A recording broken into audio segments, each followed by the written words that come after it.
ನಮಸ್ಕಾರ ಸ್ನೇಹಿತರೆ, ಗುಜರಾತ್ ವಿರುದ್ಧ ಪಂಜಾಬ್ ಗೆದ್ದ ಬಳಿಕ ಬದಲಾಯಿತು ಐಪಿಎಲ್ ನ ಸಂಪೂರ್ಣ ಪಾಯಿಂಟ್ಸ್ ಟೇಬಲ್. ಹಾಗಾದರೆ ಸುದ್ದಿಯ ಸಂಪೂರ್ಣ ಮಾಹಿತಿ ಏನು? ಅಷ್ಟಕ್ಕೂ ಪಂಜಾಬ್ ವಿರುದ್ಧ ಗುಜರಾತ್ ಸೋತ ಬಳಿಕ ಬಿಡುಗಡೆಯಾಗಿರುವ ಐಪಿಎಲ್ ನ ಹೊಸ ಅಂಕಪಟ್ಟಿ ಯಾವ ರೀತಿಯಾಗಿದೆ ಗೊತ್ತಾ? ಹೀಗೆ ಇದರೆಲ್ಲದರ ಬಗ್ಗೆ ಇವತ್ತಿನ ಈ ಒಂದು ವಿಡಿಯೋದಲ್ಲಿ ತಿಳಿಸ್ಕೊಡ್ತಾ ಹೋಗ್ತೀನಿ.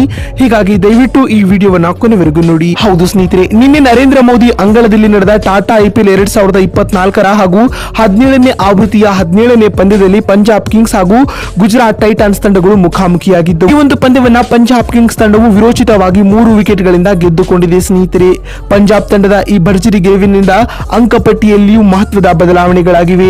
ಹಾಗಾದ್ರೆ ಗುಜರಾತ್ ಟೈಟಾನ್ಸ್ ವಿರುದ್ಧ PBKS ಗೆದ್ದ ಬಳಿಕ ಬಿಡುಗಡೆಯಾಗಿರುವ ಐಪಿಎಲ್ ನ ಹೊಸ ಪಾಯಿಂಟ್ಸ್ ಟೇಬಲ್ ಪಟ್ಟಿ ಯಾವ ರೀತಿಯಾಗಿದೆ ಅಂತ ನೋಡ್ತಾ ಬರುವುದಾದ್ರೆ, ಮೊದಲ ಸ್ಥಾನದಲ್ಲಿ KKR ತಂಡವಿದ್ದು ಆಡಿದ 3 ಪಂದ್ಯಗಳಿಂದ 3 ಪಂದ್ಯಗಳಲ್ಲಿಯೂ ಗೆಲುವು ಕಾಣುವ ಮೂಲಕ ಒಟ್ಟು +2.518 ನೆಟ್ ರನ್ ರೇಟ್ ನೊಂದಿಗೆ 6 ಅಂಕಗಳನ್ನು ಹೊಂದಿವೆ. ಇನ್ನು ಸಂಜು ಸ್ಯಾಮ್ಸನ್ ನಾಯಕತ್ವದ ರಾಜಸ್ಥಾನ ರಾಯಲ್ಸ್ ತಂಡವು 2ನೇ ಸ್ಥಾನದಲ್ಲಿದ್ದು ಆಡಿದ 3 ಪಂದ್ಯಗಳಲ್ಲಿ 3 ಪಂದ್ಯಗಳನ್ನು ಗೆದ್ದುಕೊಳ್ಳುವ ಮೂಲಕ 6 ಅಂಕಗಳನ್ನು ಪಡೆದುಕೊಂಡಿದ್ದಾರೆ. ಇನ್ನು 3ನೇ ಸ್ಥಾನದಲ್ಲಿ ಚೆನ್ನೈ ಸೂಪರ್ ಕಿಂಗ್ಸ್ ತಂಡವಿದ್ದು 3 ಪಂದ್ಯಗಳಿಂದ 2 ಗೆಲುವು 1 ಸೋಲು ಕಾಣುವ ಮೂಲಕ 4 ಅಂಕಗಳೊಂದಿಗೆ 3ನೇ ಸ್ಥಾನದಲ್ಲಿದ್ದಾರೆ.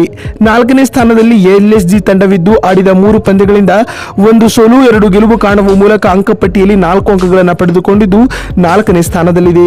ಇನ್ನು 5ನೇ ಸ್ಥಾನದಲ್ಲಿರುವ ಪಂಜಾಬ್ ಕಿಂಗ್ಸ್ ತಂಡವು ಆಡಿದ 4 ಪಂದ್ಯಗಳಿಂದ 2 ಗೆಲುವು 2 ಸೋಲು ಕಾಣುವ ಮೂಲಕ 4 ಅಂಕಗಳೊಂದಿಗೆ 5ನೇ ಸ್ಥಾನದಲ್ಲಿದೆ.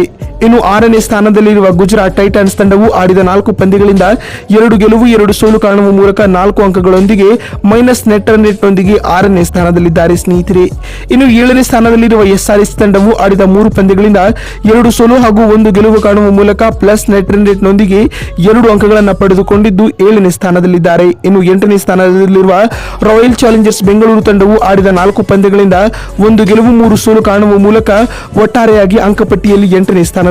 ಇನ್ನು 9ನೇ ಸ್ಥಾನದಲ್ಲಿ ಡೆಲ್ಲಿ ಕ್ಯಾಪಿಟಲ್ಸ್ ತಂಡವಿದ್ದು ಆಡಿದ 4 ಪಂದ್ಯಗಳಿಂದ 3 ಸೋಲು ಹಾಗೂ 1 ಗೆಲುವು ಕಾಣುವ ಮೂಲಕ ಅಂಕಪಟ್ಟಿಯಲ್ಲಿ 9ನೇ ಸ್ಥಾನದಲ್ಲಿದ್ದಾರೆ. ಇನ್ನು 10ನೇ ಸ್ಥಾನದಲ್ಲಿ ಮುಂಬೈ ಇಂಡಿಯನ್ಸ್ ತಂಡವಿದ್ದು ಆಡಿದ 3 ಪಂದ್ಯಗಳಿಂದ 3 ಪಂದ್ಯಗಳಲ್ಲಿಯೂ ಮುಗ್ಗರಿಸುವ ಮೂಲಕ ಅಂಕಪಟ್ಟಿಯಲ್ಲಿ ಖಾತೆಯನ್ನು ತೆರೆಯಲಾಗದೆ ಕೊನೆಯ ಸ್ಥಾನವನ್ನು ಪಡೆದುಕೊಂಡಿದೆ. ಸ್ನೇಹಿತರೆ, ನೋಡಿದ್ರಲ್ಲ ಬಂಧುಗಳೇ, ಪಂಜಾಬ್ ವಿರುದ್ಧ ಗುಜರಾತ್ ಟೈಟಾನ್ಸ್ ಸೋತ ಬಳಿಕ ಬಿಡುಗಡೆ ಆಗಿರುವ ಐಪಿಎಲ್ ನ ಹೊಸ ಪಾಯಿಂಟ್ಸ್ ಟೇಬಲ್ ಪಟ್ಟಿ ಯಾವ ರೀತಿಯಾಗಿದೆ ಅಂತ ತಿಳಿಸಿಕೊಡುವ ನಮ್ಮ ಈ ಪ್ರಯತ್ನ ನಿಮಗೆ ಇಷ್ಟವಾಗಿದ್ದಲ್ಲಿ ತಪ್ಪದೇ ಕೂಡಲೇ ಈ ವಿಡಿಯೋಗೊಂದು ಲೈಕ್ ಮಾಡಿ.